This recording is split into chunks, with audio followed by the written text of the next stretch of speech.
तो अगर हम होल्स और इलेक्ट्रॉन्स का कंसंट्रेशन देखेंगे तो हम लोग को पहले एनर्जी बैंड डायग्राम देखना पड़ेगा। तो चलिए एनर्जी बैंड डायग्राम देखते हैं।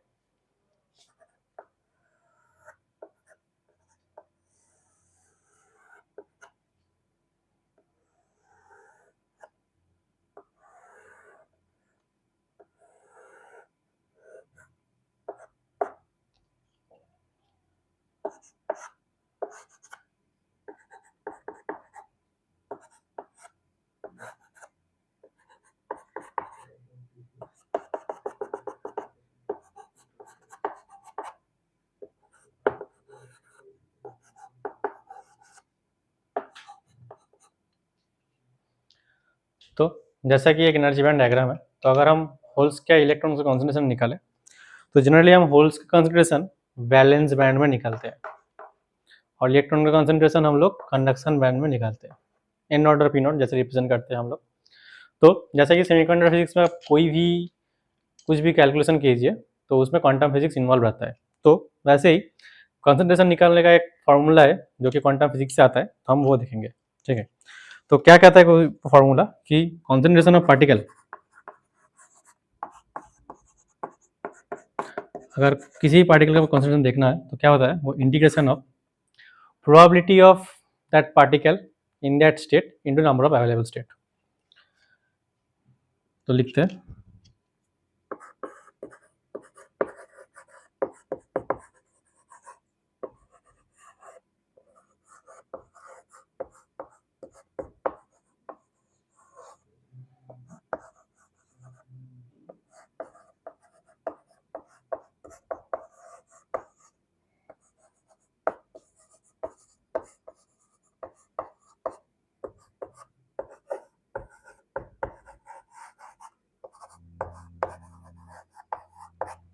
जैसा कि मैंने कहा कि कंसंट्रेशन क्या होता है, probability of getting that particle in a state into number of state.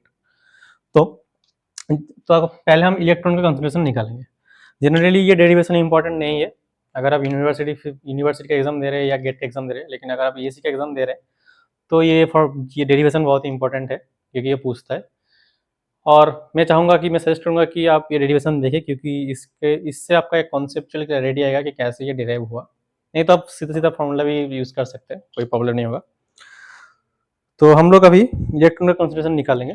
तो जैसा कि फॉर्मूला था, तो नंबर ऑफ स्टेट, तो जनरली क्या होता है कि किसी भी एनर्जी बैंड में जो नंबर ऑफ स्टेट होता है उसका एक फॉर्मूला होता है, वो उसको कहते हैं डेंसिटी ऑफ स्टेट। जनरली अगर हम कंडक्शन बैंड के बारे में बात करें तो ये आएगा, रिप्रेजेंट करता है एन ई, इसे कहते हैं डेंसिटी ऑफ स्टेट। क्या कहते हैं, density of state.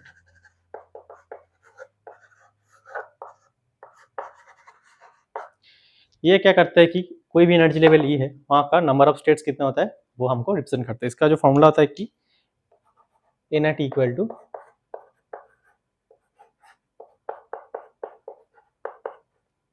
Density of state at energy level E equal to gamma root over of E minus E C. अभी गामा क्या होता है, गामा होता है कि 4 pi H cube into 2 into relative mass of electron, ये star से represent किया जाता है 3/2।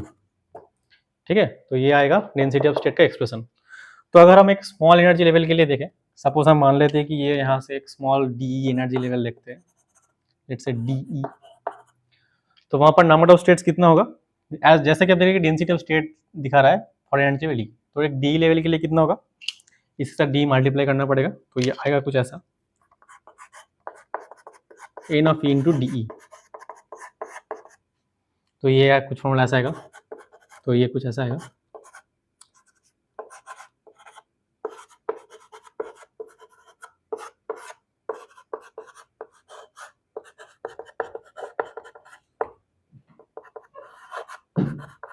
ठीक है, ये आ गया आपका जो आपका होता है कि नंबर ऑफ अवेलेबल स्टेट्स। ठीक है, तो अभी देखिए probability of getting particle in a state पूछ रहा है हमको। अगर कोई भी एनर्जी लेवल ई दिखे तो आपको पहले मैंने पढ़ाया था कि एक फंक्शन यूज करते हैं प्रोबेबिलिटी को रिप्रेजेंट करने के लिए, वो क्या होता है, obviously it's a Fermi Dirac function. Fermi Dirac function एक प्रोबेबिलिटी फंक्शन होता है जो पार्टिकल्स का मिलने का प्रोबेबिलिटी देता है एट एनर्जी लेवल ई के बिलो।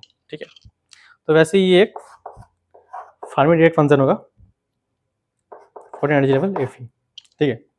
तो अगर हम ये प्रोबेबिलिटी के तो ये जनरली तो क्योंकि हम लोग इलेक्ट्रॉन का निकाल रहे हैं तो हम लिखेंगे concentration of electron N not equal to, ये आएगा ये फर्मी डायरेक्ट फंक्शन 1/1 प्लस, अब देखिए हम ई को यहाँ वैरी कर रहे हैं तो ये आएगा e minus E F into ये वाला एक्सप्रेशन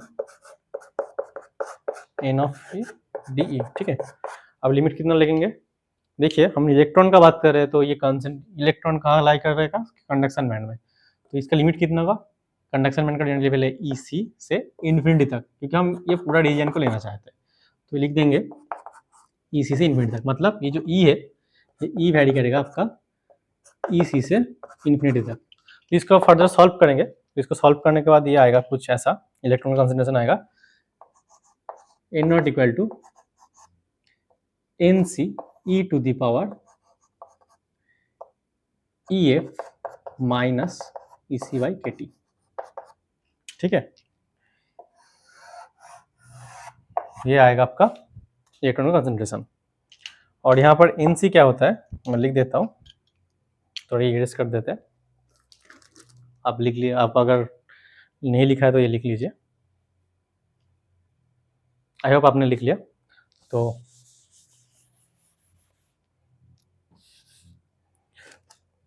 ये एन सी क्या होता है, एन सी होता है effective density of state at conduction band,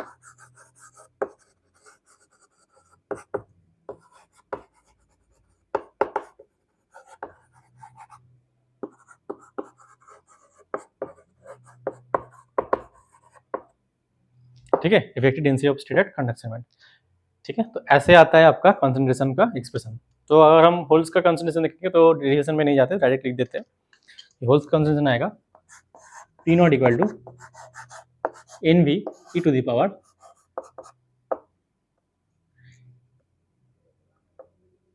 E V minus E F by K T, ठीक है। ये आएगा आपका होल्स का कंसंट्रेशन। और ये जो एन वी होता है ये यही होता है इफेक्टिव डेंसिटी ऑफ स्टेट, बस चेंज हो जाएगा वैलेंस बैंड के लिए। ये होता है effective density of state for valence band, अब लिख लीजिए ये होता है effective density of state in valence band, sorry ये इन होगा, ठीक है, effective density of state in valence band, ठीक है। तो ऐसे आपका आएगा इलेक्ट्रॉन का कंसंट्रेशन और यहाँ पर होल्स का कंसंट्रेशन। आई होप आपको ये समझ में है कि कैसे हम कंसंट्रेशन निकालते हैं। तो नेक्स्ट वीडियो में हम कुछ और देखेंगे, मतलब मास एक्शन लॉ देखेंगे। आई होप आपको ये लेक्चर समझ में आया। Thank you.